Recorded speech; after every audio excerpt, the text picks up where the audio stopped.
I'm afraid this is the serious bit because I'm no comedian.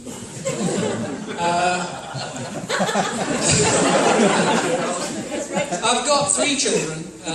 Rachel's my youngest. About 7 years ago, Lindsay got married.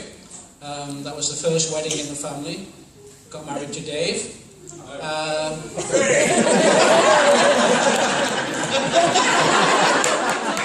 Sit down, you moron.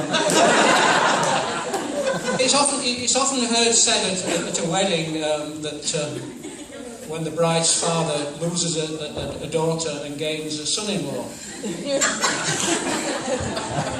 Well, I've got news for you, Dave. You're no son-in-law of mine. You're my son, because I love you no less than I love my own son. Hang on a minute. Speaking of which, about a few months later, the guy that's just shouted up, my son, he too got married. And he got married to one of the most beautiful girls in the world. I may as well tell you. And that beauty spreads from far without to deep within. And if you have the pleasure of talking to her mother, Hilary, throughout the evening, you'll see where she gets it from. You know, they're seriously beautiful, beautiful girl. And you are no daughter-in-law of mine. You're my daughter. Where are you? I'm here crying. I see you. And I love you as a daughter.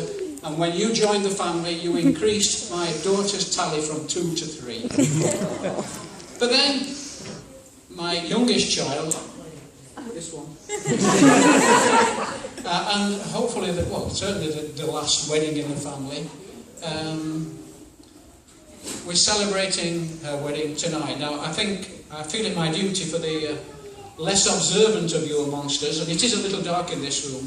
The two people whose wedding we're celebrating tonight are both the same sex.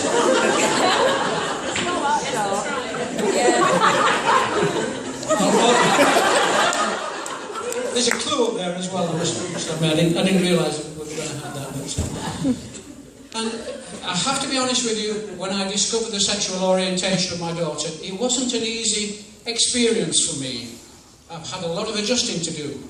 And the first thing I did on discovering that my daughter was gay, I prayed about it, I sought God's guidance, and I received an inner peace which was saying to me, Paul, you have to accept this or lose your daughter, and that was not going to be an option.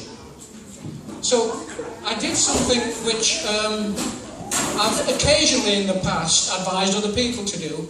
I conducted what's called a Duke of Wellington. You know, what's one of those, you might ask? Well, when he was in a difficult situation, he took a piece of paper, he divided it into 2, he put positives at the top on one side and negatives at the top on the other. And I did that because we've had several years over which to evidence the relationship between these 2 people. And so I decided to look at the positives and negatives of the relationship between these 2 people. And I started with the positives, and I started writing them down, and there was love, and there was friendship, and there was faithfulness, and there was tolerance, and there was a sharing of common goals, and being best friends. In fact, I got to number 26, and I got fed up after a while. I thought, you know, and I didn't even bother looking what might be negatives because I couldn't find any. And it did its job. God did his work.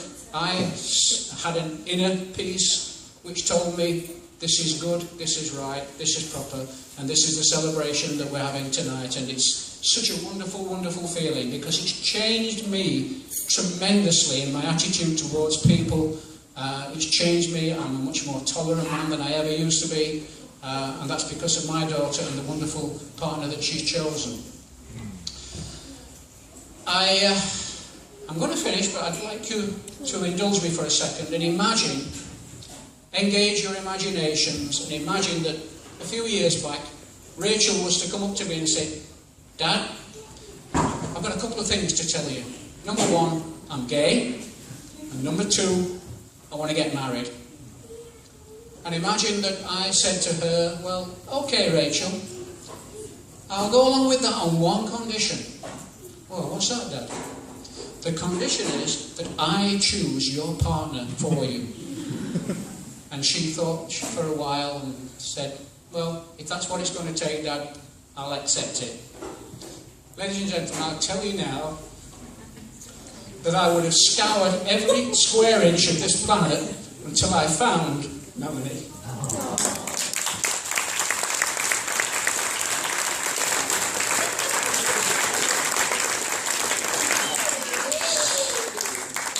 So I just ask if you will grab a receptacle with anything that pours and be upstanding and join me in a toast.